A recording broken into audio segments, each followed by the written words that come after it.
Have you ever felt like you're giving your all in a relationship, only to realize you're just a background character in someone else's story? It's a painful truth many of us face, yet we often brush it aside, telling ourselves it's just how things are. But here's the reality check. It shouldn't be this way. You're not a convenience, a stepping stone, or a temporary fix for someone's needs. Today, we're going to dive deep into the subtle, often overlooked signs that you're being used in a relationship. This isn't just about the big betrayals. It's about those little moments and patterns that slowly chip away at your self-worth. By the end of this video, you'll not only be able to spot these red flags, but also have the tools to steer your ship back to a place where your value is recognized and cherished. Because you deserve relationships that are genuine, reciprocal, and respectful. So, let's unravel these hidden truths together and take the first step towards transforming the way we see ourselves and our relationships. Stay with me, because what you're about to learn could be the turning point in how you navigate your connections with others. Before we dive in, I urge you to hit the like button, share this with someone who needs to hear it, and subscribe for more eye-opening content. And remember, watching the whole video without skipping is key to getting the full picture and making a meaningful change in your relationships.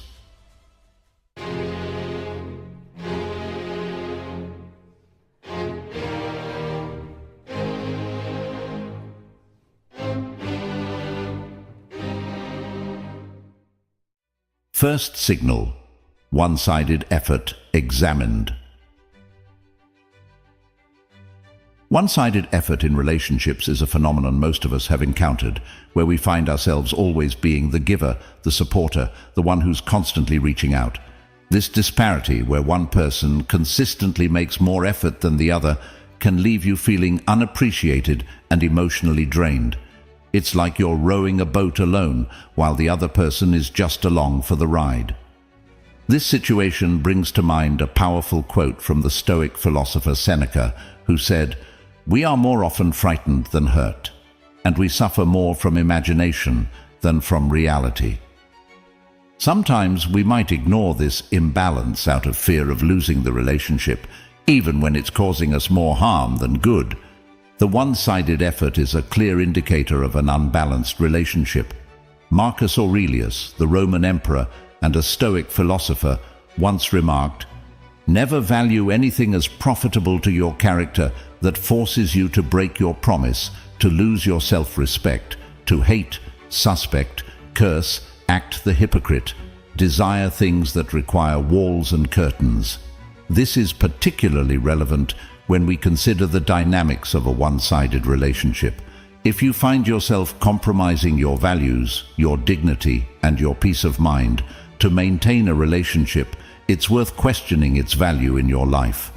In such relationships, you're the one making all the plans, initiating communication, and often making excuses for the other person's lack of effort.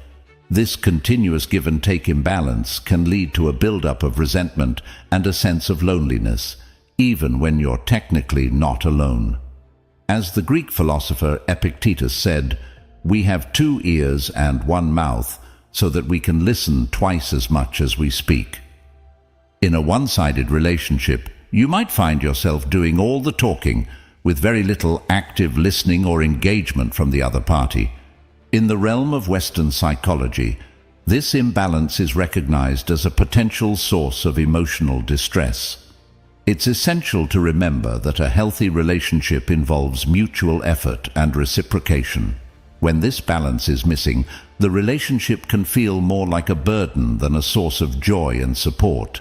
It's important to recognize your worth and not settle for a relationship that leaves you feeling undervalued and unappreciated. As you navigate these waters, remember that your well-being and self-respect should always be a priority.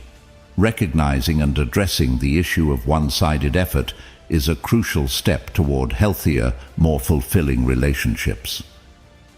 Second signal: selective availability. Highlighted. Selective availability in relationships is a telling sign where the dynamics are skewed heavily in favor of one party. It's a situation that many of us have faced. A friend or a loved one who is always ready to receive support, but seldom available to give it.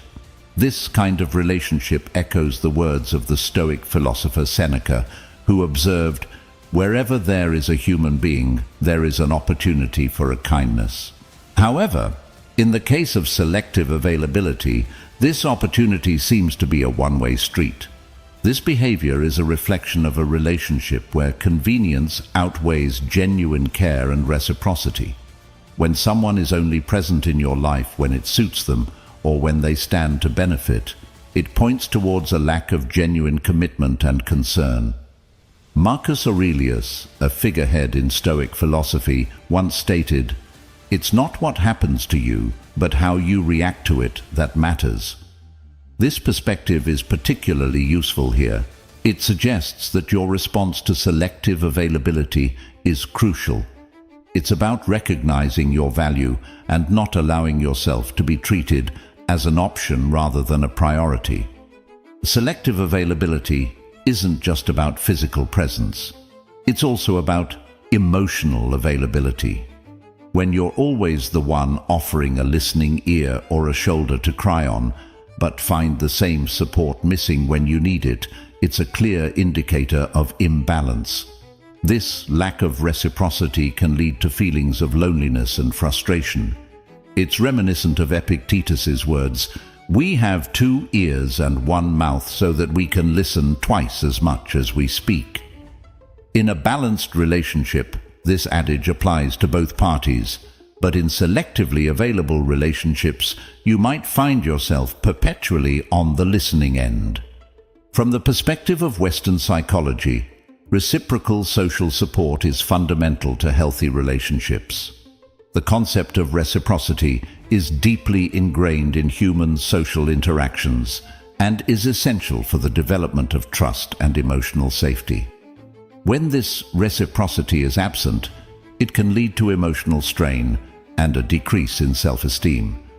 It is important to recognize when you are in such a dynamic and to take steps to address it.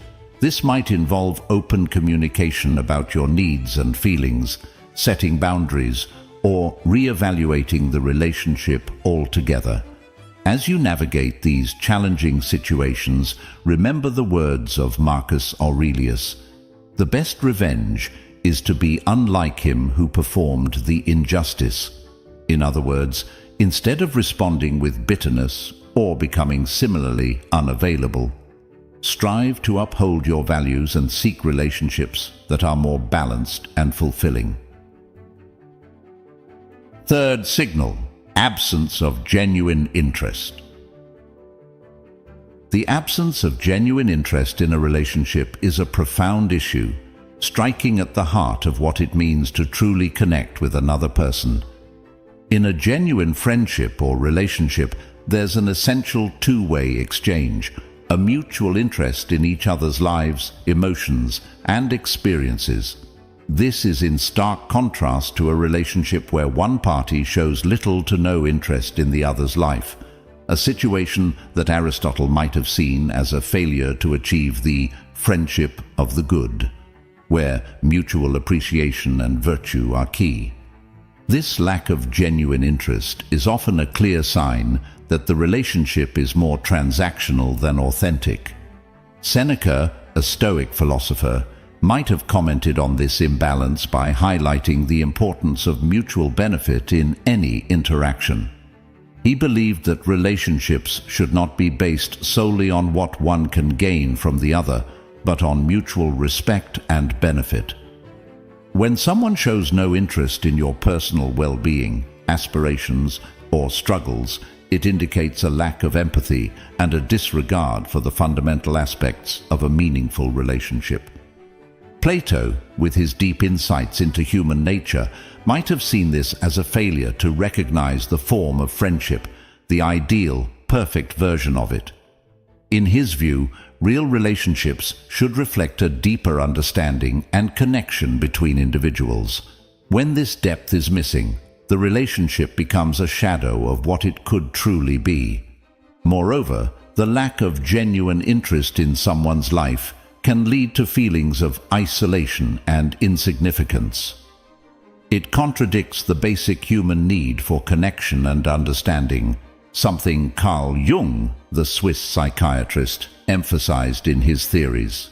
Jung believed that meaningful connections with others were an essential part of individual development and self-realization.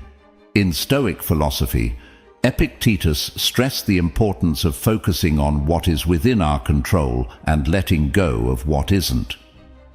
In the context of relationships, this means recognizing when a relationship lacks genuine interest and understanding that we cannot force someone to show this interest. Instead, we should focus on cultivating relationships that are enriching and mutually supportive. Socrates, known for his method of deep questioning, might have encouraged us to question the nature of our relationships continually. Are they based on mutual respect and interest, or are they one-sided? This constant inquiry can help us navigate towards healthier and more balanced relationships. Fourth signal: emotional manipulation unveiled. The fourth signal, emotional manipulation, is a critical concern in any relationship. It occurs when one person uses guilt, emotional pressure, or even subtle coercion to influence the other's actions. This form of manipulation is particularly insidious because it exploits the victim's compassion and empathy, often making them question their own feelings and motivations. Stoic philosophy, particularly the teachings of Epictetus, offers a lens through which to view this behavior. Epictetus taught that external events are beyond our control, but we can control our responses to them. In the context of emotional manipulation, this means recognizing the manipulative behavior for what it is and choosing not to let it dictate your actions or question your self-worth. Marcus Aurelius, another Stoic philosopher, focused on the importance of acting in accordance with one's own nature and reason. When faced with emotional manipulation, it's essential to stay true to oneself rather than being swayed by someone else's attempt to exploit your emotions. Aurelius might have advised that we maintain our integrity and not allow others to disturb our inner peace. Seneca, a contemporary of Aurelius, spoke often of the tranquility of the mind. He might have seen emotional manipulation as a direct threat to this tranquility, a force that disrupts our inner harmony and clarity. From his perspective, recognizing and resisting emotional manipulation is key to maintaining our mental and emotional equilibrium. From the perspective of Western psychology, emotional manipulation can have significant negative effects on an individual's mental health. It can lead to anxiety, low self-esteem, and even depression. Carl Jung, a pioneer of psychology, believed in the importance of individuation, the process of understanding and integrating one's own psyche. In a situation of emotional manipulation, this means recognizing the manipulation and reaffirming your own thoughts, feelings, and values. Aristotle's concept of phronesis, or practical wisdom, is also relevant here. It involves not only understanding what constitutes a good or desirable state, but also being able to deliberate about how to achieve it. In cases of emotional manipulation, practical wisdom would involve seeing the manipulation for what it is and understanding the best way to respond or remove oneself from the situation. Plato might have viewed emotional manipulation as a corruption of the soul, a force that distorts truth and reality. In his dialogues, he often explored the idea of justice and truth, and emotional manipulation would likely have been antithetical to these ideals in his view. Fifth signal: disregard for boundaries. The fifth signal of a problematic relationship is the disregard for boundaries, a situation where one party consistently oversteps or ignores the limits set by the other.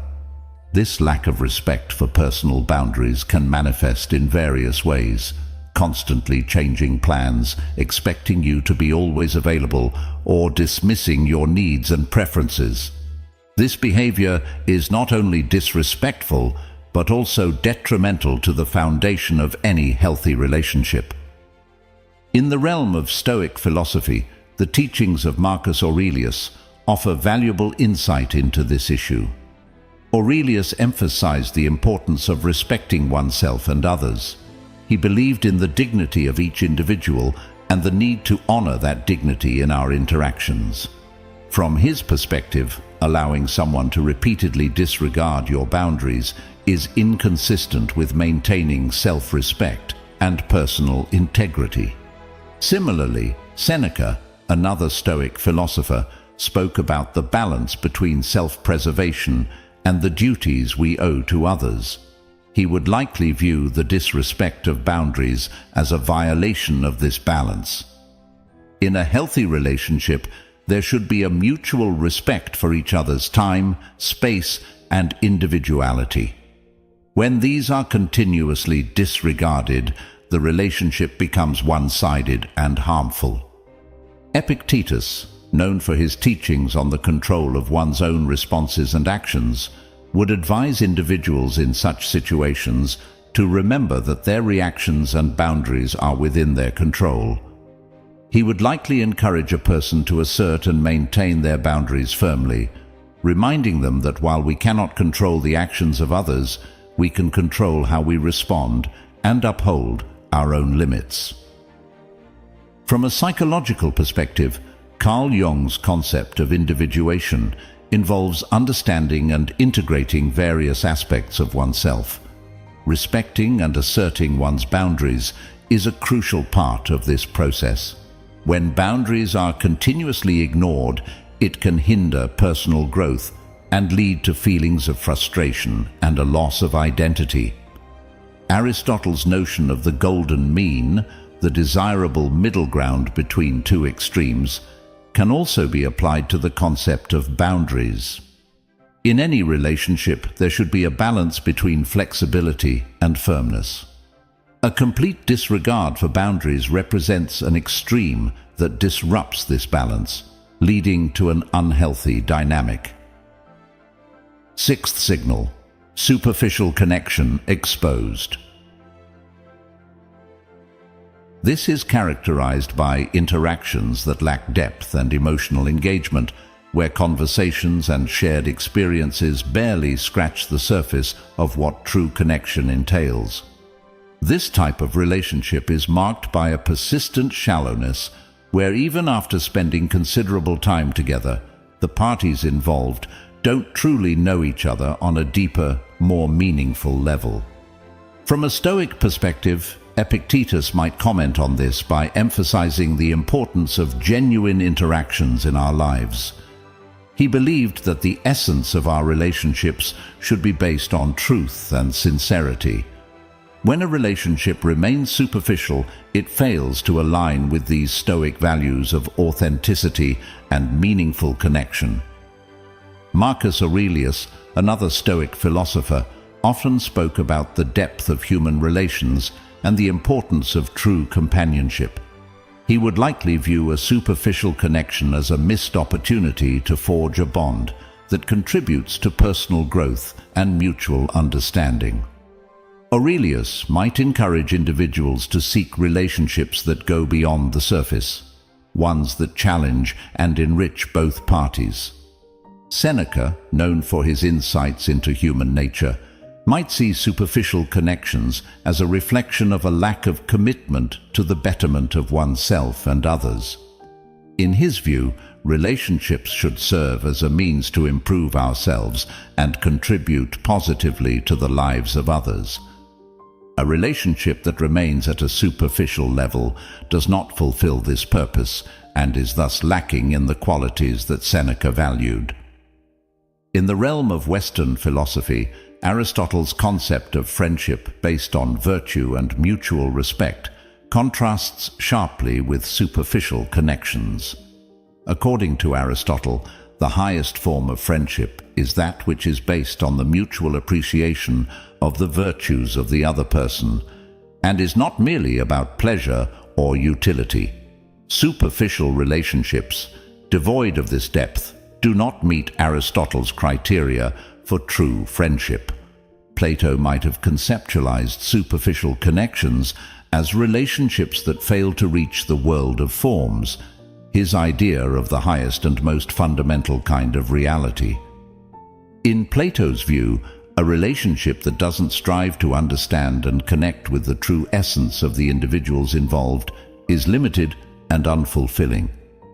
Carl Jung, a Swiss psychiatrist, emphasized the importance of deep, meaningful connections in his theory of individuation, the process of self-realization. Jung would likely see superficial connections as barriers to achieving this self-realization, as they do not allow for the depth of interaction necessary for individuals to fully understand and integrate different aspects of their personalities. Seventh signal: absence in your tough times. The seventh and a deeply telling signal of a problematic relationship is the noticeable absence during tough times. Genuine friendships and relationships are tested and proven not in moments of convenience, but in times of challenge and adversity. When a person you consider a friend or a partner is conspicuously absent during your periods of struggle or hardship, it speaks volumes about their investment and commitment to the relationship.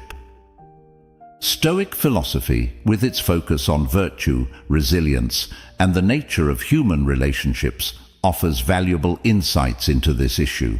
Epictetus, a prominent Stoic philosopher, believed in the importance of enduring hardships with a sense of stoicism and grace. However, he also recognized the value of support and companionship in overcoming life's challenges. In the context of a friend's absence in tough times, Epictetus might remind us that while we cannot control others' actions, we can control our response, including re-evaluating the relationship and seeking support elsewhere. Marcus Aurelius, known for his meditations on life and duty, would likely see the absence of a friend in hard times as a failure in the duty of friendship. For Aurelius, the essence of any relationship was based on mutual support and understanding. The absence when you are most vulnerable contradicts the very principles of mutual respect and empathy that he valued. Seneca, another Stoic thinker, wrote extensively about the trials of life and the role of friends in easing our burdens. He might view a friend's absence in tough times as a lack of true friendship, which he believed should be based on a foundation of mutual support and understanding. For Seneca, enduring hardship is a part of life, but enduring it alone, when you have sought the support of friends, indicates a relationship lacking in genuine care and solidarity. From a Western philosophical perspective, Aristotle's concept of friendship involves mutual goodwill and shared values. In his view, a friend who is absent during your struggles fails to meet these criteria of true friendship. Aristotle believed that such friendships, based on utility or pleasure, are less enduring and lack the depth and commitment of virtuous friendships.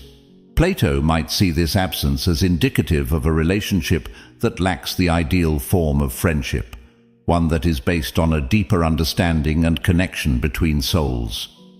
For Plato, true friends are those who remain present and supportive, especially during life's challenges. Carl Jung, in his exploration of the human psyche, emphasized the importance of deep, meaningful connections in achieving personal growth and self-actualization.